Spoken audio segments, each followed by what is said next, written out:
हमारा जीवन किस हद तक हमारे पुराने कर्मों का नतीजा है। जिस नाइंसाफ़ी और अन्याय का हमें अपनी ज़िंदगी में सामना करना पड़ता है, क्या वो हमारे पुराने कर्मों का नतीजा है? अगर हाँ, तो क्या हम इन अन्यायों को स्वीकार करें और ये सोचकर खुद को दिलासा दें कि चलो ठीक है, कर्म कट रहे हैं भले ही ऐसा लगे कि इससे हमारे जीवन को बहुत ज़्यादा नुकसान हो रहा है।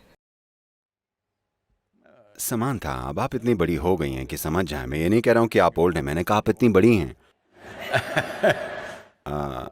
क्या आप अब भी उम्मीद करती हैं कि ये दुनिया आपके साथ इंसाफ करेगी?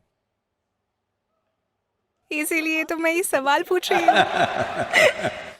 ऐसा क्या इसलिए मैं है इसका दोष अपने पुराने कर्मों को दे सकती क्योंकि हूँ? मैं चाहती हूँ कि दुनिया मेरे साथ अच्छे से रहे। ये स्कूल की बच्ची वाला सवाल है। अब तक आपको ये समझ जाना चाहिए कि दुनिया इंसाफ नहीं करती है, ये आपके साथ इंसाफ नहीं करेगी। लेकिन अगर आप अपने अंदर गहराई में झांकें और जीवन का स्वाद चख लें, अपने विचार और भावनाओं का स्वाद नहीं, उस जीवन का स्वाद जो आप हैं, तब आप देखेंगी कि ये जीवन सिर्फ इंसाफ करने वाला नहीं बल्कि ये शानदार है। तो आपको इंसाफ करने वाला जीवन चाहिए या शानदार जीवन? आपको ये फैसला करना होगा। मैंने ये देखा है कि मटेरियल ईगो से भी ज़्यादा आजकल अचानक ये ईगो वाला कौन है? आपका दोस्त है क्या? ये मेरे चारों तरफ है और मेरी इंडस्ट्री में तो इसका भरमार लगा पड़ा है।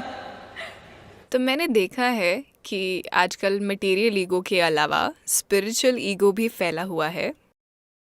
मैं ऐसे लोगों से मिली हूँ जो आध्यात्मिक मार्ग पर है। आप नहीं सद्गुरु।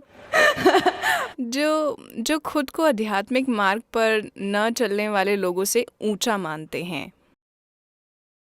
आप ऐसे लोगों को क्या सलाह देंगे ताकि वो इस नई स्पिरिचुअल ईगो का शिकार ना बन जाएं? हम लोग पहले इस ईगो नाम के आदमी को समझते हैं, ठीक है? अगर आप मुझे दिखा दें कि ये कहाँ है तो मैं इसे अभी ठीक कर दूंगा। काश मुझे पता होता ये कहाँ है, ये एकदम से आ जाता है। तो आपको नहीं पता कि ये कहाँ है। बात बस इतनी सी है, देखिए कुछ विशेष पलों में एक इंसान के रूप में, एक महिला के रूप में आप एक सुंदर इंसान होती हैं। मेरा मतलब है एक बहुत बढ़िया इंसान। माफ कीजिएगा, मैं ये नहीं कह रहा हूं कि आप बस कभी कभी सुंदर दिखती हैं। आप हमेशा सुंदर दिखती हैं, पर कभी कभी आप बहुत बढ़िया होती हैं, ठीक है? कुछ विशेष पलों में शायद आप बुरी होती हैं, हो सकता है। तो जब भी आप बुरी होती हैं आप कहती हैं ये मेरी ईगो है। आप ये क्यों नहीं कहती ये मैं हूं? मैं कभी कभी बहुत बढ़िया होती हूं, कभी कभी बुरी होती हूं। अगर आप इस पर गौर करें तो बुराइयां खुद ब खुद कम हो जाएंगी। लेकिन अगर आप कहें कि जब भी आप बुरी होती हैं ये मिस्टर ईगो ऐसा करता है, और आपको पता भी नहीं है कि वो कहाँ है, ना आपके पास उसका पता है, नहीं आपके पास उसका फोन नंबर है, तो इस बंदे को कैसे ठीक किया जाए? तो यही सबके जीवन में चल रहा है। Because this is spiritual jargon without being spiritual. क्योंकि ये है आध्यात्मिक हुए बिना अनाप शनाप आध्यात्मिक बकवास। ये हर जगह मौजूद है, खासकर भारत में, क्योंकि हमारे पास क्या है पता है ना, 15,000 सालों का आध्यात्मिक इतिहास। इसलिए हमको सारे शब्द आते हैं, हमें पता है आत्मा क्या है, परमात्मा क्या है, फलाना ढिमका, अहंकार, हम सब कुछ जानते हैं, पर सिर्फ शब्द नोटेड। तो हम लोग यूं ही बस शब्दों को उछाल कर पश्चिम वालों को थोड़ा बहुत कंफ्यूज तो कर ही सकते हैं। क्योंकि अगर आप इधर आए तो मुक्ति, शक्ति, ये वाला वो क्या क्या नहीं कह देंगे। मैं ऐसे बहुत सारे लोगों को जानता हूं जिन्होंने जाकर पश्चिम में आध्यात्मिक केंद्र स्थापित कर दिए हैं, खासकर अमेरिका में, क्योंकि उनको बस एक मंत्र आता है, बस एक मंत्र, असतोमा सद्गमय, इसी से वो पूरा केंद्र चला रहे हैं। तो दुर्भाग्य से आध्यात्मिकता कुछ मायनों में वहां पहुंच गई है। आध्यात्म वहां इसलिए पहुंच गया है क्योंकि समाज में इसकी जरूरत है और स्रोत उतने हैं नहीं। इसके चलते लोग यहां वहां ऐसी चीजें बना रहे हैं। ऐसा हुआ कुछ साल पहले, 15-16 साल पहले की बात है, और तब मैं अमेरिका में था।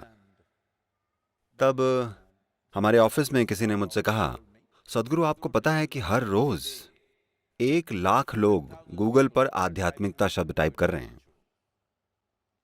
मैंने कहा ऐसा क्या? ये टाइप कीजिए, देखते हैं क्या आता है। क्या वहां हमारी कोई तस्वीर भी है या नहीं? उन्होंने आध्यात्मिकता शब्द टाइप किया। पहली चीज जो निकल कर आई वो थी मैक्सिको का एक स्पा। आप वहां गई हैं? नहीं, मैं वहाँ नहीं गई। और अगली चीज जो निकल कर आई वो थी उत्तरी कैलिफोर्निया में एक कॉल गर्ल। उसने वो सारे SEO सीख रखे हैं। हर चीज के लिए वो आध्यात्मिक आध्यात्मिक आध्यात्मिक लिखती है। उसने 108 बार वेबसाइट पर आध्यात्मिकता शब्द डाला हुआ था। आप आध्यात्मिकता लिखिए, नंबर 2 पर वो आएगी। मुझे लगा ये शर्मनाक बात है। हजारों सालों से कोई भी आध्यात्मिकता की बात हो तो लोगों ने पूर्व की ओर देखा है। पूर्व यानी भारत, इसका यही मतलब था। तो मैंने कहा हमें कुछ शुरू करना चाहिए, कोई आध्यात्मिक गेटवे। यानी अगर लोग कहें उनको आध्यात्मिकता खोजनी है तो उनको भारत की ओर देखना होगा, क्योंकि ये एक ऐसी संस्कृति है जिसने इस पर सबसे ज्यादा समय लगाया है।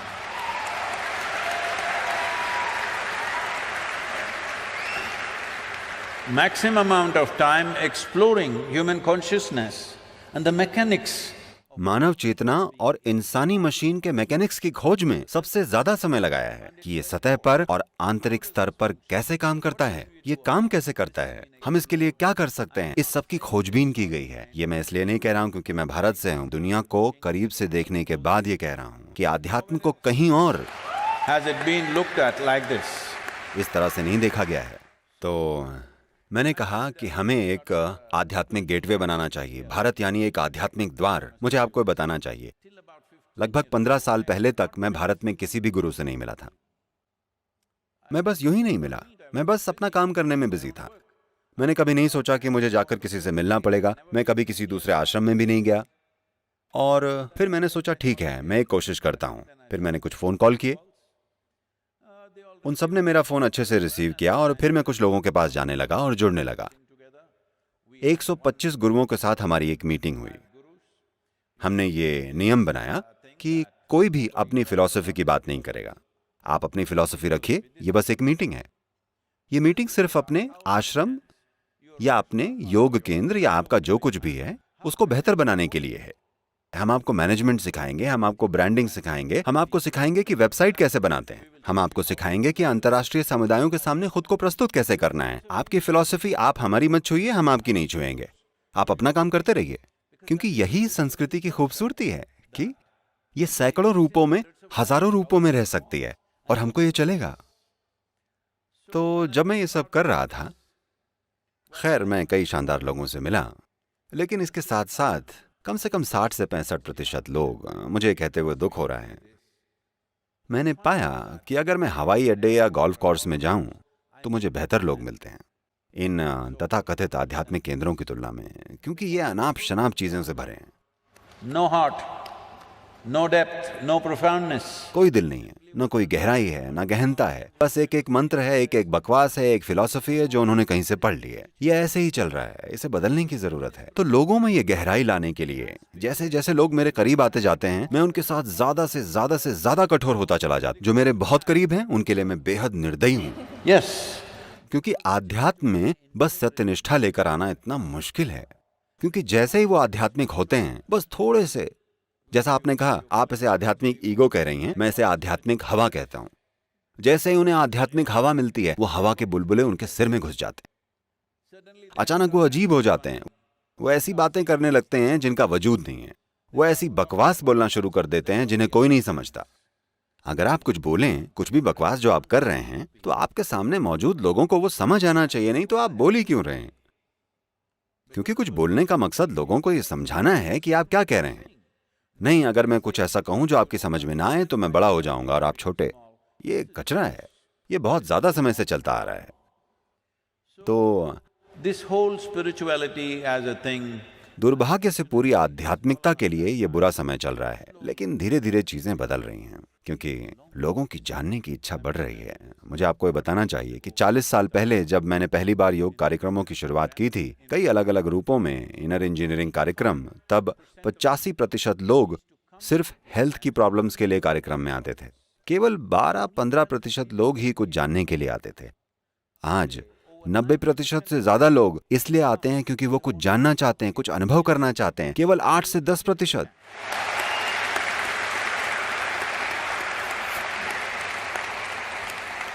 केवल 8 से 10% ही सेहत से जुड़े इश्यूज के लिए आ रहे हैं, जो कि इंसानी चेतना में एक बहुत महत्वपूर्ण बदलाव है। अब अगर इस ईगो वाली बात की बात करें तो ये एक चीज है जिसे हमें ठीक कर लेना चाहिए। देखिए, आपके अंदर सिर्फ एक इंसान है या दो? मुझे लगता है एक। आपको लगता है एक? मैं एक ही कहूंगी। एक। इसका मतलब है आप एक इंडिविजुअल हैं। इंडिविजुअल शब्द इंडिविजिबल से आया है, यानी जिसके और टुकड़े नहीं किए जा सकते। ये अच्छा है कि आप एक व्यक्ति हैं, कि आप इंडिविजुअल हैं। अगर आप दो हैं तो आप या तो स्किज़ोफ्रेनिक हैं या आप किसी के वश में हैं। Psychiatrist or exorcist?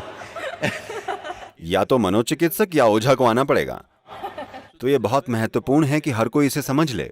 आप आत्मा, परमात्मा, अहंकार, ये वो चीजों के बारे में मत बात कीजिए। आप इंडिविजुअल हैं, एक व्यक्ति हैं। आप किस तरह के हैं? क्या आप एक बहुत बढ़िया व्यक्ति हैं या एक बुरे व्यक्ति? बस इस एक चीज को फिक्स कर दीजिए।